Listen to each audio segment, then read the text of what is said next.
নমস্কার বন্ধুরা, Sunanda village cooking চ্যানেলে আবারও তোমাদের স্বাগত জানাই। আজকে কিন্তু দুটো একদম টেস্টি মুচমুচে সুন্দর কিন্তু রেসিপি বানিয়ে দেখাবো।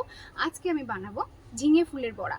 একদম মুচমুচে হয় খেতে। এটা তোমরা ভাতের সঙ্গে খেতে পারো, শুধু মুখেও খেতে পারো, এমনকি মুড়ির সাথেও এটা খেতে পারো। দুর্দান্ত লাগে এটা খেতে।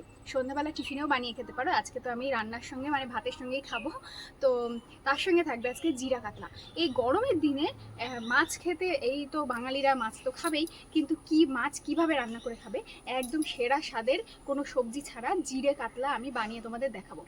মানে মাছ ছাড়া বাঙালিরা তো চলতেই পারে না, কিন্তু মাছ খেতে গেলে একটু গরমের স্বাস্থ্যকর জিনিসই খাওয়া ভালো। বেশি মশলাপাতি দিয়ে তো খেলে পরে শরীরেরই ক্ষতি। তো জিরে কাতলা বানাবো আমি একদম হালকা পাতলা রকম। তোমরা কিন্তু অবশ্যই এই দুটো রান্না দেখতে থাকো, পুরো ভিডিওটা দেখো, দেখার অনুরোধ রইল।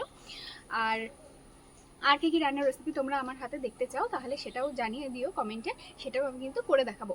তো বন্ধুরা, যারা ফেসবুক থেকে দেখছো তারা ফলো করে নিও, যারা ইউটিউব থেকে দেখছো তারা সাবস্ক্রাইব করে নিও। ভিডিওটি দেখো, দেখার পর যদি ভালো লেগে থাকে অবশ্যই একটা লাইক করে দিও, ভিডিওটি শেয়ার করে দিও। তো বন্ধুরা, বেশি দেরি করবো না, চলো রান্না করে যাওয়া যাক।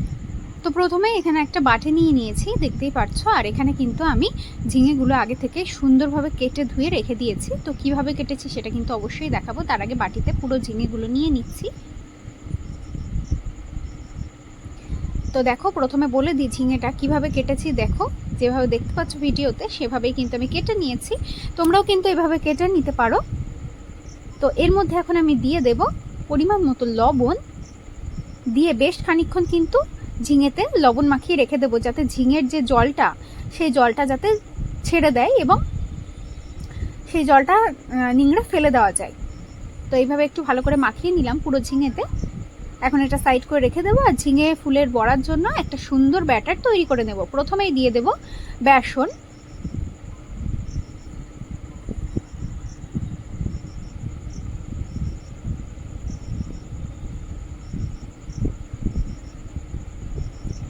এখন দিয়ে দেব চালের গুঁড়ো,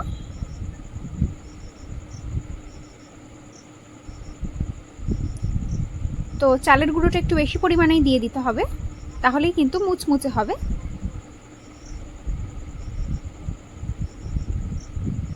দিয়ে দিচ্ছি অল্প সামান্য লবণ,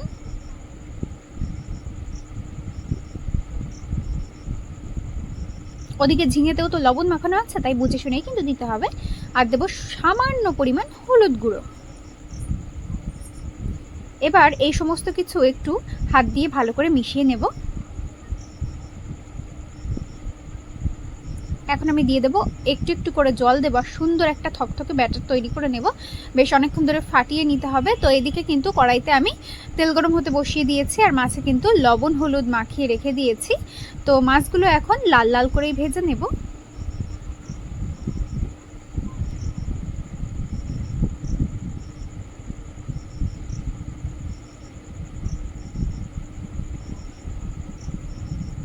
তো এইদিকে দেখতে পাচ্ছ ওদিকে মাছ ভাজা হতে থাক, আর এইদিকে তোমাদের এই যে ঝিঙেগুলো এইভাবে হাত দিয়ে চিপে চিপে নিংড়ে জলগুলো একদম ফেলে দিয়ে দেখো কত ফোঁটা জল পড়ছে এক একটা ঝিঙের এই যে টুকরো থেকে।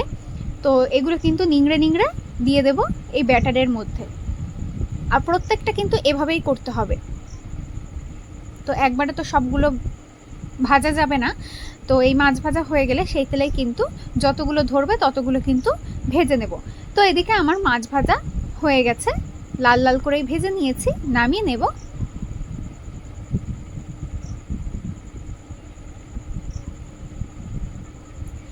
আর এই ঝিঙে ফুলের বড়াটা কিন্তু একদম মিডিয়াম ফ্লেমে ভাজতে হবে, না হলে কিন্তু যদি তোমরা হাই ফ্লেমে ভাজো তাহলে কিন্তু এটা উপরটা মানে ভাজা হয়ে যাবে, কড়া হয়ে যাবে, কিন্তু ভেতরটা কাঁচাই রয়ে যাবে। তাই মিডিয়াম টু লো ফ্লেমেই ভাজলে এটা ভেতরটাও সুন্দরভাবে সেদ্ধ হবে এবং উপরটাও সুন্দরভাবে ভাজা হবে। তো এই তেলের মধ্যে যতগুলো ধরবে ততগুলোই কিন্তু আমি দিয়ে দেবো, আর ভালো করে কিন্তু ব্যাটারে চুবিয়ে চুবিয়ে তাই দিচ্ছি।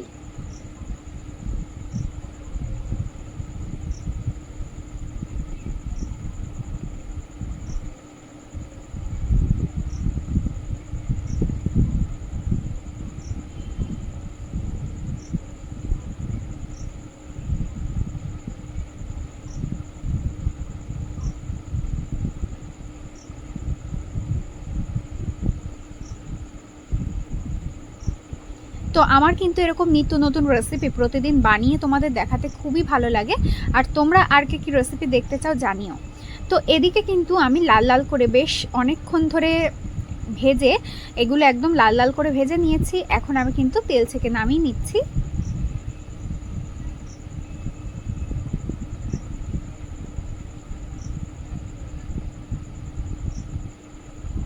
আর এটা কিন্তু একেবারে ক্রিস্পি হয়েছে।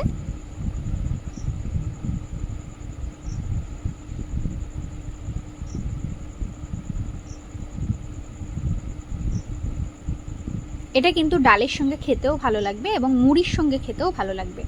তো এখানে দেখতে পাচ্ছ আরেকটু পরিমাণ তেল দিয়ে দিলাম। সেই তেলটা খুব ভালো করে গরম করে নেব। আর এইদিকে দেখো কি সুন্দরভাবে আমার অনেকগুলো ভাজা হয়ে গেল। আর এগুলোর থেকে দেখো কত পরিমাণ জল বেরিয়েছে ঝিঙের থেকে, শুধু লবণ মাখিয়ে রেখে দিয়েছি বলে। তো এদিকে তেলটা তো ভালো করে গরম হয়ে গেছে। এখন কিন্তু আবার বাকি বড়াগুলো একই রকমভাবে ভেজে নেব লাল লাল করে।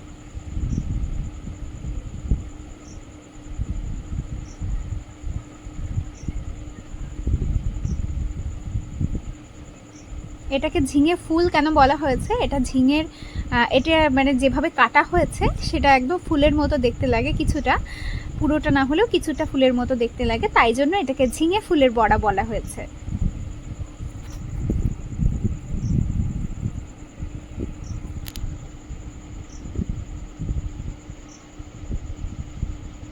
তো এইগুলো দেখো খুব সুন্দর করে লাল লাল করে মচমচে ভাবে ভেজে নিয়েছি। এখন তুলে নেব।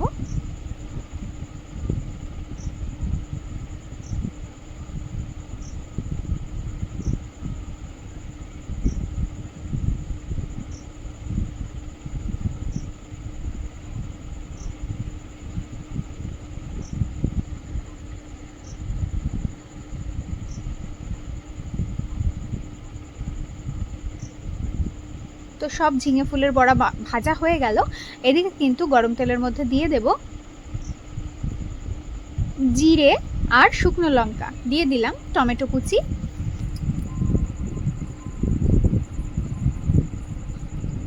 দিয়ে দিচ্ছি লবণ,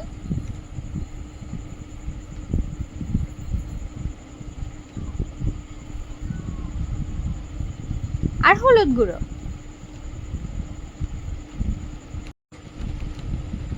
তো টমেটোটা খুব ভালো করে কিন্তু গলিয়ে নেব। আর এখানে আছে জিরে, কাঁচা লঙ্কা আর আদা বাটা।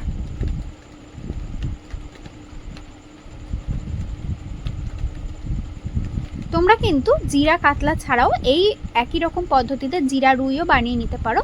তো বাটিটা ধুয়ে অল্প পরিমাণ জল দিয়ে দিলাম। এবার কিন্তু এই মশলাটা খুব ভালো করে কষিয়ে নিতে হবে। তবে এই গরমে শুকনো লঙ্কার ঝালের থেকে কাঁচা লঙ্কার ঝাল দিয়ে রান্না করলেই কিন্তু স্বাস্থ্যকর হবে। তো এখানে আমি বেশ খানিকটা জল দিয়ে দিলাম, বেশ খানিকক্ষণ ধরে ফুটিয়ে নেব তার জন্য।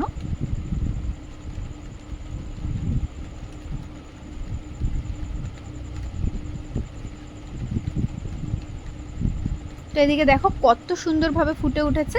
আর এদিকে ভেজে রাখা মাছগুলো এখন আমি দিয়ে দিচ্ছি, কিছুক্ষণ ফুটিয়ে নেব। তো এদিকে খানিকক্ষণ ধরে মাছটা ফুটিয়ে নিয়েছি। এখন কিন্তু মাছটা আমি নামিয়ে নেব গামলাতে, দিয়ে ঝোলটা কিছুক্ষণ আরও ফুটিয়ে একটু কমিয়ে নেব, তারপর কিন্তু ঝোলটাও নামিয়ে নেব।